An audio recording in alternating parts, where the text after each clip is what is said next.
tafana karatra vandarana vokarany ny sampana serasera eto amin'ny faritra avakina karatra isaky ny zoma manomboka amin'ny 900 tafana karatra manolotra ny araba tompoko lasy tompoko vavy manasanao ampitiavana ihany koa anaraka ny fandarana tafana karatra amin'ity anio ity iaran'olotra ny fandarana eto Herandrena Evson Prinsia Ramananarivo tafana karatra anomboantsika ny fotoana avy hatrany mahakasika ny fivoriana fanao isam-bolana eto anivon'ny faritra vakina karatra sy ny prefecture no totosaina ny talata fahavalon'ny volana septambra lasa teo famtinana hoentin'ny Prinsia Ramananarivo toy ny fanao isam-bolana eto anivon'ny faritra vakina karatra sy ny prefecture Antsirabe dia ny talata faharoa amin'ny volana no anatotosana ny fivoriam-be fanao isam-bolana koa an'ity volana septambra ity dia ny talata fahavalon'ny volana teo no nanatanterahana izany fivoriana fanao bolana izany fantatra teto fa tapitra ny RRI na Rapid Result Initiative andiany voalohany izay nanomboka ny 13 mars ka hatramin'ny 2 jona 2024 ka isan'ny voakasika izany ny faritra Alotra Mangoro, Melaky, Itasy ary Bonglava. Tanjona napetraka ny fampiakarana ny tahany fampidiran-ketra mba ahafahana mampiakatra ny vola miditra eny anivon'ireo vondrom-bahoaka paritra Itsinjaram-pahefana ka ahafahana manafaingana ny fizakan-tenan'izy ireny. Raha 20 isanjato no tanjona napetraka dia tafakatra hatramin'ny 100 isanjato izany. Amin'izao fotoana izao indray dia miditra amin'ny andiany faharoa na ny RRI 2 izay manomboka izao volana septambra izao ka hatramin'ny volana novambra 2024 ka ho voakasika izany ny faritra vakina karatra izay tokony anatratra hatramin'ny fiakaran'ny fidiran-ketra 30 isanjato. I vakina karatra no ataon'ny AFD na ny Agence Française de Développement faritra filamatra amin'ny fanatanterahany approche territoriale na ny fiasana amin'ny vatana iny fotony. Manomboka midina eny anivon'ny faritra mantsy ny mpamatsy vola ankehitriny ny fahombiazan'izany no itohizan'ny fiara-miasa any amin'ny faritra hafa. Ivo mpiangan'ny toekarena eto vakina karatra eo amin'ny lafin'ny fanodinam-bokatra iny ilany atsinanany iny dia sondrariny Ambatomena ary tsara honenana Sahanivotry. Malona izany dia efa niainga ary efa miazo iny faritra iny ireo fitaovana azona herinaratra amin'ny alalan'ny herin'ny masoandro. Fitaovana izay hitondra fivoarana eo amin'ny sosialim-bahoaka ka vinaina ho tafapetraka alohan'ny 9 septambra ka toerana fito no ametrahana izany. Ankoatr'ireo dia efa misy ny ezaka fitadiava mpiara-miasa ahafahana mamokatra herinaratra amin'ny alalan'ny riandrano mba ahafahana ireo mponina any an-toerana na ny mpandraharaha manangana orinasa madinika anodina ireo vokatra any an-toerana ihany. Mahakasika ny lafin'ny fandriampahalemana dia no amafisina teto ny fahitana ny vokatra amin'ny opération fahalemana etsika izay no tanterahana manerana nosy mba ahafahana miatrika ny tena asa fampandrosoana sy fanafoanana ny asan-dahalo. Ho an'ny faritra vakina karatra dia iny ilana andrefana dia ny tao amin'ny district any Mandoto iny no nanatanterahana izany ka omby miisa 13 nampia no ny tanana tao vasiana ka 36 no tsy tafaverina amin'ny tena tompony. Ankoatran'ireo dia omby miisa 7 no tanana tao amin'ny commune Anjoma Ramartina. Mahakasika ny fampandehanana ny raharaham-panjakana ny fikarakarana ny taratasy toy ny congé ny avancement dia ezahana ny anamaivanana izany ary isy ny fifanantonana eo amin'ny fiadidim-paritry ny asa-panjakana sy ny ao amin'ny prefecture ho fanatanterahana izany. Ny lafin'ny sosialy mahakasika ny fitsanganana ny ONG iara ifanantona akaiky ny prefecture sy ny fobe-paritry ny mponina sy ny asa sosialy amin'ny fampanarahan-dalàna ny fitsanganana ireny ONG ireny aty anivon'ny faritra vakina karatra iray manontolo. Mahakasika ny fampitam-baovao isan-karazany nandritra ity fivoriana fanao isam-bolana ho an'ny volana septambra ity dia ao anivon'ny fobe-paritry ny fahasalamana bahoaka dia ny 14 ka hatramin'ny 18 septambra izao dia isy ny ady atao amin'ny lefakozatra ezahana ny anajanonana ny fivezivezen'ny tsy mikaretina ary marina fa hoanina io vaksiny io ka ny zaza voateraka hatramin'ny 15 taona no voakasika izany ka ezaka atao ny ahavita hatramin'ny 100 isan-jato. Itsangana tsy ho ela ny komity mpandrindra eto anivon'ny faritra isy arak'izany ny fandrafetana ny draft serasera miaraka amin'ny tetibidy mpandanina izay araha miasa amin'ny fiadidim-paritry ny serasera, ny fiadidim-paritry ny fahasalamam-bahoaka ary ny sampana serasera eo anivon'ny faritra Vakinankaratra satria tokony isy ny fanetanana matanjaka mahakasika izany ady amin'ny lefakozatra izany. Fampitam-baovao avy eo anivon'ny fobe-paritry ny fiompiana ny 20 septambra hatramin'ny 20 oktobra izao no ataony ady amin'ny aromotana eto Vakinankaratra. Fanamariana tokony atony jerena manokana ireny alika mirenireny eto amin'ny faritra Vakinankaratra iray mantolo ireny. Fa mahakasika kosa indray ny fampitam-baovao avy eo anivon'ny foibe-paritry ny fanabeazam-pirenena 720 no isan'ny délégation ny faritra Vakinankaratra hiatrika ny sport scolaire izay atao any Diego ka ny 20 amin'ireo dia atleta, ny 20 kosa dia mpiandraikitra. Ny fanatanjahantena an-tsekoly dia ho tanterahana any Atsiranana manomboka ny 12 ka hatramin'ny 20 septambra ho avy izao. Mbola ao anatin'izay fanabeazana izay ihany fa mahakasika kosa indray ny université dia hotokanana ny faran'ny volana septambra izao ny fahavitany trano roa eny Tsaratanana Vinanikarena izay ianaran'ny mpianatra sy iasan'ireo mpandraharaha. Ho an'ny foibe-paritry ny fampianarana teknika sy ny fampiofanana arak'asa manatanteraka fanadiadiana ny filan'ny orinasa eto Antsirabe izy ireo ankehitriny, izany dia mba ahafahana misarika ireo tanora amin'ny lalam-piofanana tokony ho arahana. Eo anivon'ny Gendarmerie-pirenena ny 17 septambra izao no fara fanaterana ny atota taratasy ilaina amin'ny fifananana hiditra ho mpianatra zandary. Ny 17 oktobra izao no atao ny fanadinana fifananana. Mahakasika kosa indray ny festival Zovy Andiany faharoa ny 12 hatramin'ny 14 oktobra izao no atao ny festival Zovy Andiany faharoa miara-miombona antoka amin'ny faritra Vakinankaratra ny ICRIA Events. Naharitra ora roa ny fivoriana no tarihiny lehibe ny faritra Vakinankaratra sy Ramatoa préfet. Ny talata 13 oktobra indray no fivoriana fanao isam-bolana manaraka iarahan rehetra amin'ny volana oktobra ito.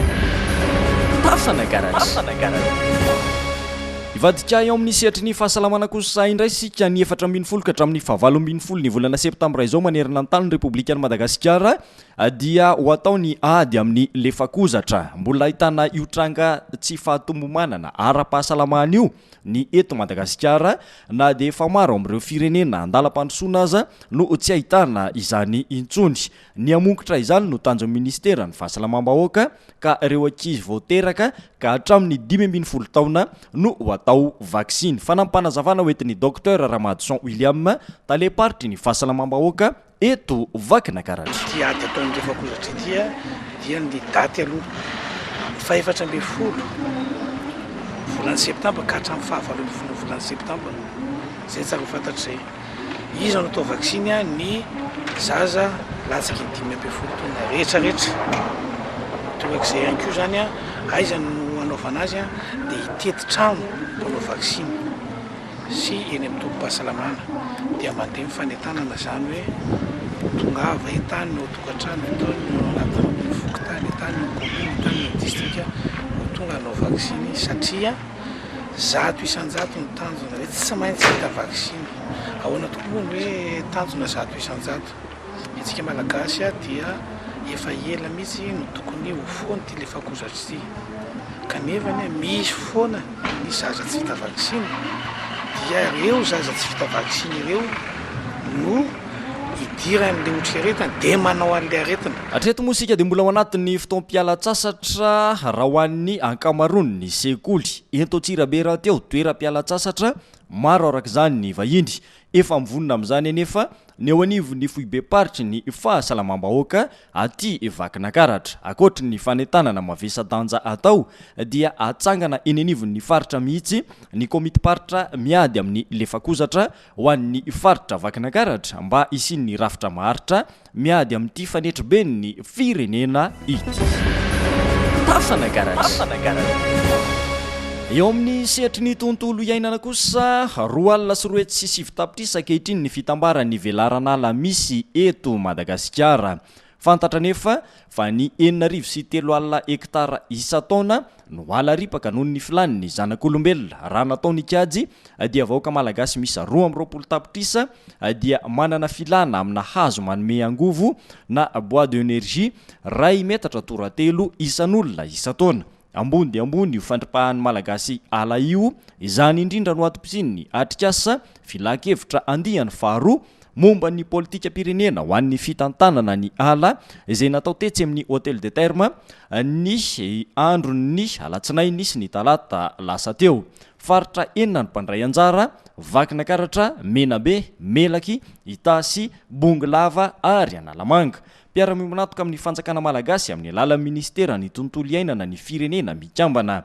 Naritra androandro mazava ho azy ny atrikasa ary mizara toy izao ny fandaharam-potoana. Ny andro voalohany dia nifantoka tanteraka tamin'ny fitadiavana ny tanjona sy ny paikady momba ny politika pirenena momba ny ala ary ny andro faharoa kosa dia niompana tamin'ny fandrafetana ny code forestier na ny lalàna mifeny ala. Fanampanazavana hoentin'Andriamatoa Rasolo Nirina Ramenason lehibe ny tetikasa. Ao anatin'izao atrikasa manaraka izao zany dia hiezaka hijery kosa zany akana ny hevitr'ireo mpizaika rehetra ny hoe inona ary ny tanjona amin'izany fitantanana vaovao zany. Tsy hoe zany fa fantsina ny politika zany sy ny paikady entina anenjehana izay hoe azahoana ny tanjona mety voafaritra ao anatin'ny politika vaovao. Zay ny anankiray faharoa dia hijery araka le tegniko teo hoe mbola tsy manana code forestier zany Madagasikara hatramin'izay fa zao zany vao miezaka andrafitra zany atao hoe code forestier zany ka misy zany ny andro faharoa hijerena manokana mahakasika an'izay lalàna fitantanana ny ala zay. Raha ny politika mpanjakana mahakasika ny sehatra iray moa hatreto dia foloka hatramin'ny 20 taona eo ary ho an'ny tontolo iainana sy ny ala kosa dia ny taona 740 no nandrafetany Madagasikara politika nasionaly farany momba ny ala. Efa manomboka ioaran'ny azakazaka ny zava-misy zany ankehitriny ity politika nasionaly ity ary izany indrindra no anatanterahana ity fanangonakevitra mba hirisona amin'ny fananana ny pôle fort na ny politika ho an'ny fitantanana ny ala. Mazava ho azy fa ifandraika amin'ny paikady natao dinasan'ny fanjakana izao fanangonakevitra sy politika ho atsangana izao. Tafana garage. Eo amin'ny lafin'ny fizahan-tany Betafy no nisafidininy avy eo anivon'ny ofisy paritry ny fizahan-tany eto Vakinakaratra nanaovana fitsangatsanganana miaro zavoary ny faraparan'ny herinandro lasa teo. Fanadihadiana hoentin'ny Prinsia Ramananarivo. Ny faritry Betafy sy ireo toerana manan-tantara sy miavaka no nidiny office paritry ny fizahan-tany Vakinakaratra na ny ORTVA nitondrana ireo olona liana amin'ny randonnée ny farany herinandro teo. Fomba fanao eo amin'ity rafitra ity ny fitondrana teratany vahiny sy malagasy manao dia lavitrezaka mamantatra ireo toeram-pizahan-tany mahaliana. Ny sabotsy teo ary dia niainga teo Tatamarina Ndia, niazo ny faritra avaratry Betafy, niazo any Riandrano Tafofo, nandalo Avona sy Loasa ary Tahalaka. Ny ampita rano sy tetezana fa nahavarinany maro ny akanton'ny fambolena vary sy orge amin'ny teheza tendrombohitra tozary kisarisarin-tanana. Tonga teny ambony avaratra dia nijery ny tantaran'ny fasan'Andriana namboariny radama voalohany niara-nakafy ny akanton'ny Betafy teny amin'ny faritra ambony rehetra. Nitohy tamin'ny fivahinianana tamin'ny gîte d'accueil tao Betafy Ndia ary tao dia ny fampizarana ny sakafo tena malagasy izay nikarakarainy ireo mpandray vahiny. Nahalianany maro ny Ndia ary misy hatrany tahaka izao eo anivon'ny ORTVA isam-bolana. Indro fanazavana hoentin'Andriamatoa Ridza Design talepanatanteraka eo anivon'ity office paritry ny fizahan-tany eto Vakinakaratra ity. Nisy androany ty dia natao taty amin'ny faritry Betafy ty efa fanao eo anivon'ny office paritry ny fizahan-tany ve? Ya, isam-bolana zany ny office ny ORTVA dia manao randonnée foana. Isam-bolana ny ORTVA dia manao randonnée foana eto amin'ny faritra Vakinakaratra. Maromaro ireo sity azo vizitena dia ny androany zany dia taty Betafy na nalehantsika. Asaivina ve hoe taiza daholo toerana nalehana? Ya, misy zao nalehanay misy makany Andrembolany dia misy makany Bity dia misy Manandona raha zao tsy politika efa alovana randonnée fa Antsirabe dia misy circuit de la ville koa izay ataonay mampijery ireo musée sy ny zavatra rehetra misy ao Antsirabe. Eo amin'ilay fanentanana manahoana tsika mantsy somary vitsivitsy any kandray an'izany sa ohatr'izao mihitsy ohatr'izao mihitsy zany le tanjony mba hoe vitsivitsy amin'izay mba moramora amin'ilay olona mahazo an'ilay tantara sy mijery an'ilay zavatra jerena fa raha maro loatra sarotra be ny gérer an'izay randonnée zay. dia olona ohatrany ahoana no afaka misitraka an'ilay visite? Matetika zany ny olona tena tia manao an'ilay randonnée dia olona tia nature dia tia mijery ny zavatra tena misy aty ambanivohitra mihitsy zany hoe ahoana fiainan'ireo tantsaha ireo, inona ny zavaboary tsara ho jerevana. Ohatr'izany zany tena zavatra tian'ny olona mandeha ty amin'ny amin'itony randonnée itony. Dia manarak'izay koa tsika zao rehefa avy eo andeha ary sakafo ary amin'ny gîte de la cascade ary ambany ary dia ny tena tanjony ofisy zany amin'ireny sakafo amin'ireny gîte ireny dia mampandray anjara an'ireo omponina eo toerana amin'ny fanaovana sakafo sady amin'izay koa mba tsapany hoe tsara rovana zany le tontolo iainana ahafahan'ny olona mandeha mivisite an'ireny site touristique ireny.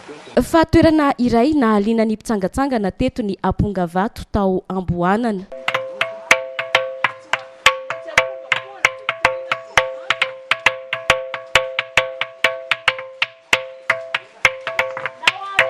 Mbola tao anatin'ity fitsidiana ataony ao amin'ny ofisy faritry ny fizahan-tany no misy anay amin'izao fotoan'izao aty amin'ny faritra Atsimo Betafo misy ny tanànana Amboanana, Matamoana, misy an'ity hoe Ampongavato ity.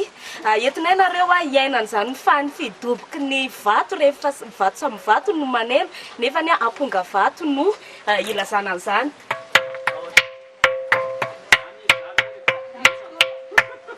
Toerana iray tsy dia lavitra ny faritry Betafo no misy an'izy ity ary mbola vitsy ny malagasy sy ny indrindra fa isika tia Vakinankaratra no nahita sy nisitraka izany zavatra natoraly nefany dia tena manan-tantara tokoa.